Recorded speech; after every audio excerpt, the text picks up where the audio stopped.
Hi everyone, welcome to O2 IAS academy. My name is Diksha. Previous year question हम solve कर रहे थे Punjab civil services में जो पूछे गए थे। हमारा पॉलिटी, साइंस, हिस्ट्री पूरा कंप्लीट हो चुका है। आज हम प्रोसीड कर रहे हैं ज्योग्राफी वाले सेक्शन से। जो भी क्वेश्चन आपके ज्योग्राफी में 2014, 15, 18 एंड 21 में पूछे गए थे। इससे पहले अगर आपने हमारा क्रैश कोर्स ज्वाइन नहीं करा है तो जल्दी करें, बिकॉज एग्जाम बहुत नियर है और अपनी प्रेपरेशन को एक डेडिकेटेड मेंटोर के साथ आप प्रोसीड कर सकते हैं। और इसके अलावा जो क्वेश्चन की हमने डिकोडिंग करी थी कि कितने क्वेश्चन के सब्जेक्ट से पूछे गए हैं, वो वाला वीडियो भी एक बार ज़रूर से देखें। स्टार्ट करते हैं ज्योग्राफी पार्ट 2014 के क्वेश्चन। फर्स्ट क्वेश्चन आपका पूछा गया था, equator does not pass through which of the following countries. तो आपको पता है जब हम वर्ल्ड मैपिंग करते हैं तो सबसे पहले तो यही पढ़ते हैं ना कि लेटी हुई लाइंस हैं। लेटी हुई लाइंस को हम बोल देते हैं लैटिट्यूड, ठीक है, लैटिट्यूड। और दूसरी जो लंबे वाली लाइंस होती हैं इस तरह से, उनको हम बोलते हैं लॉन्गिट्यूड। तो आपसे जो क्वेश्चन पूछा गया है वो लेटी हुई लाइन पे पूछा है, यानी कि आपका जो 0 डिग्री से जाता है लाइन, जिसको हम बोलते हैं इक्वेटर। फिर वैसे ही अगर आप थोड़ा सा 23.5 डिग्री नॉर्थ पे जाओगे तो आपकी आ जाएगी ट्रॉपिक ऑफ कैंसर, यहाँ पे कैंसर वाली आती है।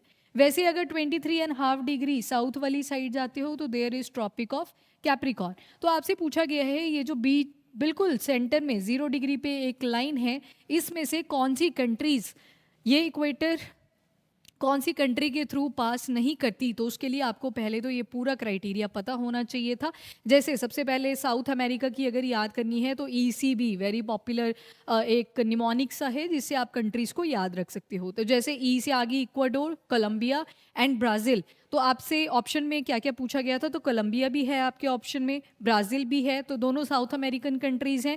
तो 1 एंड 2 वाले ऑप्शन तो आप यहाँ से कट कर सकते हो। तो 1 एंड 2 आपको दो ऑप्शन में दिख जाएगा। हम बचे अब सिर्फ C और D से। अब देखते हैं बोलीविया। तो बोलीविया आपका अगेन कहाँ पे आता है, साउथ अमेरिका में आता है। तो बोलीविया से तो पास करती ही नहीं है, तो एक तो बोलीविया आपके आंसर में होना चाहिए। तो यानी कि जहाँ जहाँ पे ऑप्शन 4 होगा वो आपका ऑप्शन ठीक होगा। तो दोनों ही ऑप्शन में बोलीविया है। Then you should know African union से कहाँ कहाँ पे इक्वेटर पास करती है। तो here is your DRC, democratic republic of Congo. तो इससे तो इक्वेटर पास कर रही है, तो यहाँ पे हम ऑप्शन में देख लेते हैं, हेयर इज DRC। तो तीसरे वाला भी हम कट कर सकते हैं, we are left with option D। तो आपको याद रखनी है कि कौन कौन सी कंट्रीज जो है उनके थ्रू इक्वेटर पास कर रही है, कैंसर पास कर रही है और कैप्रिकॉर्न पास कर रही है, बिकॉज क्वेश्चन यहाँ से पूछे गए हैं। ज़्यादातर अगर क्वेश्चन का लेवल देखोगे तो इंडियन ज्योग्राफी से आपको मेजॉरिटी ऑफ क्वेश्चन मिलेंगे, वहीं पे वर्ल्ड ज्योग्राफी से 40% सेक्शन मिलेगा। नेक्स्ट क्वेश्चन पे चलते हैं। आपसे पूछा गया है what are the differences between asteroid and comet. तो अगर आपको एस्ट्रॉइड और कॉमेट के बेसिक फीचर्स पता थे then you would be able to understand कि कौन सी यहाँ पे स्टेटमेंट्स करेक्ट हैं। आपसे पूछा गया है इज आर करेक्ट, करेक्ट बतानी थी। तो चलिए सबसे पहले तो एस्ट्रॉइड के बारे में अगर पढ़ें तो सबसे जो पहला चैप्टर आता है आपका यूनिवर्स वाला, उसके अंदर आप गैलेक्सी देखते हो कि मिल्की वे गैलेक्सी है, कौन सी गैलेक्सी मिल्की वे गैलेक्सी के पास में है, ऐसी सारी चीज़ें हमने पढ़ी होती हैं। फिर आता है आपका सोलर सिस्टम। सोलर सिस्टम आपका शुरू होता है from Mercury, then comes Venus, Earth, Mars. तो जैसे अर्थ और मार्स आते हैं एक बेल्ट यहाँ पे आती है जिसको हम क्या कह देते हैं, एस्ट्रॉइड बेल्ट। सबसे ज़्यादा जो रॉकी मटेरियल जिसके अंदर निकल की कॉम्पोजिशन, आयरन की कॉम्पोजिशन आपको काफ़ी हाई मिलती है, आयरन हो गया, निकल हो गया, और भी बहुत सारी मेटल्स प्रेजेंट हो सकती हैं आपके एस्ट्रॉइड बेल्ट के अंदर। तो अगर क्वेश्चन आए कि एस्ट्रॉइड बेल्ट किस किस के बीच में है, तो इधर आ गया मार्स और यहाँ पे आ जाएगा जुपिटर। ये जो शुरू वाले आपके प्लैनेट्स हैं इनको हम टेरेस्ट्रियल प्लैनेट्स भी बोल देते हैं, क्योंकि काफ़ी रॉकी सब्सटेंसेस आपको इनमें देखने को मिलते हैं। वहीं अगर आगे की तरफ जाओगे तो गैशियस प्लैनेट्स हम बोलना शुरू कर देते हैं, या फिर जोवियन प्लैनेट्स इनको बोलना शुरू कर देते हैं।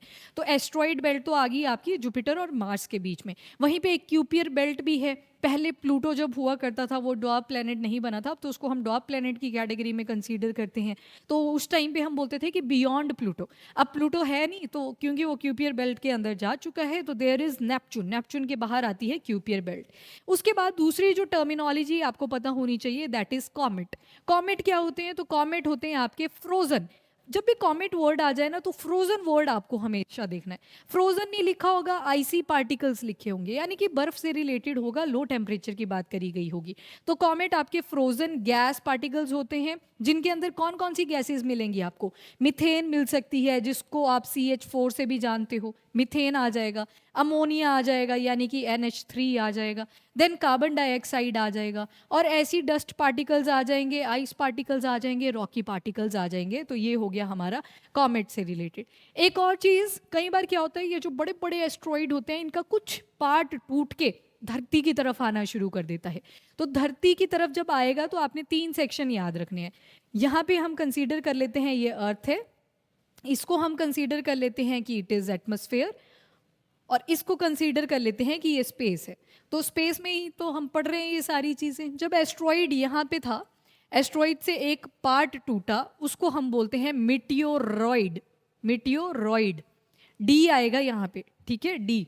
और उसके बाद क्या होगा, जब ये मेटियोरॉइड अर्थ की तरफ चलेगा तो पहले इसको एटमॉस्फेयर में आना पड़ेगा। एटमॉस्फेयर में जैसे ही आता है इसका बन जाता है मेटियोर। वो जो आप देखते हो ना टूटता हुआ तारा, एक टेल सी बनी होती है और आप फटाफट से विश मांगना शुरू कर देते हो, वो कौन सा होता है, वो मिटियोर ही होता है। तो जब एटमॉस्फेयर में पहुंच जाएगा, यानी कि वो जो आप पढ़ते हो ना, टीना शर्मा मेरी थी, यानी कि इन लेयर्स के अंदर जब आओगे आप, एक्सोस्फेयर तो आपका स्पेस वाला पार्ट हो जाएगा, आउटर स्पेस हो जाएगा। But when troposphere, stratosphere, mesosphere और थर्मोस्फेयर की बात करेंगे तो वहाँ पे होगा मिटियोर। एंड जैसे ही ये मिटियोर अर्थ के ऊपर हिट करेगा तो उसको हम बोल देते हैं मिटियोराइट। अब मिटियोराइट की स्पेलिंग ध्यान रखना, यहाँ पे टी आ जाएगा।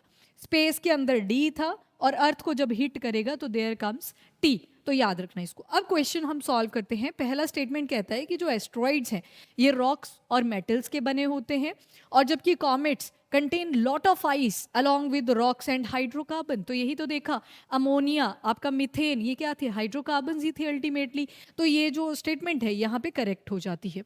अगली स्टेटमेंट बोलता है कि जो एस्ट्रॉइड्स हैं ज़्यादातर जो मिलते हैं वो उस बेल्ट के अंदर मिलते हैं दैट इज़ बियॉन्ड नेपच्यून। तो नो, जो मार्स और जुपिटर की बीच वाली बेल्ट थी उसमें सबसे ज़्यादा एस्ट्रॉइड मिलते हैं। और भी बहुत सारे होते हैं पर मेजॉरिटी ऑफ एस्ट्रॉइड जो हैं वो आपके मार्स और जुपिटर के बीच में लाई करते हैं। तो ये वाला स्टेटमेंट तो गलत हो जाएगा।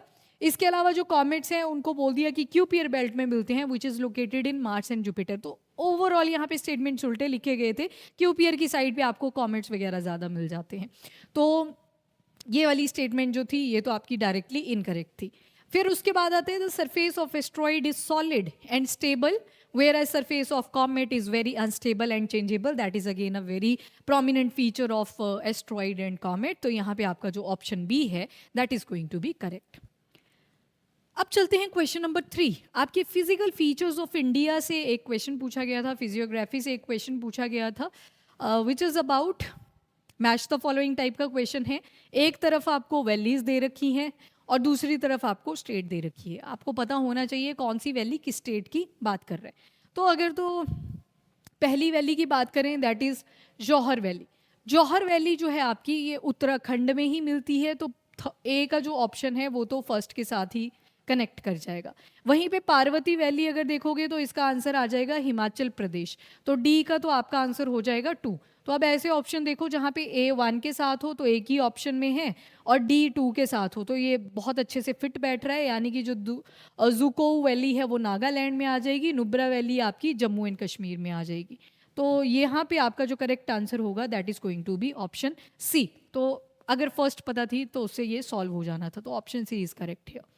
नेक्स्ट चलते हैं। एक टर्म आपसे पूछी गई है कि क्रॉप लॉगिंग क्या होता है। क्रॉप लॉगिंग को जानने के लिए, ये तो एक डेफिनेशन बेस्ड क्वेश्चन था, क्रॉप लॉगिंग में क्या किया जाता है, फर्टाइल लैंड देखी जाती है जो कि हाईली कल्टीवेबल होती है, जहाँ पे हम कल्टीवेशन काफ़ी सारी कर सकते हैं। तो यहाँ पे जो क्रॉप लॉगिंग होती है इसमें हम पूरा रिकॉर्ड रखते हैं किसी भी ज़मीन का, किसी भी क्रॉप का, कि उसकी प्रोग्रेस कैसी है, पिछले साल कितनी क्रॉप की यील्ड हुई थी, अगले साल कितनी यील्ड हुई, वो सारी चीज़ों का रिकॉर्ड रखा जाता है। तो that process is known as crop logging. तो यहाँ पे आंसर हो जाएगा आपका ऑप्शन सी। नेक्स्ट चलते हैं। आपसे अगेन एक वर्ल्ड ज्योग्राफी के पॉइंट ऑफ व्यू से क्वेश्चन पूछा गया है।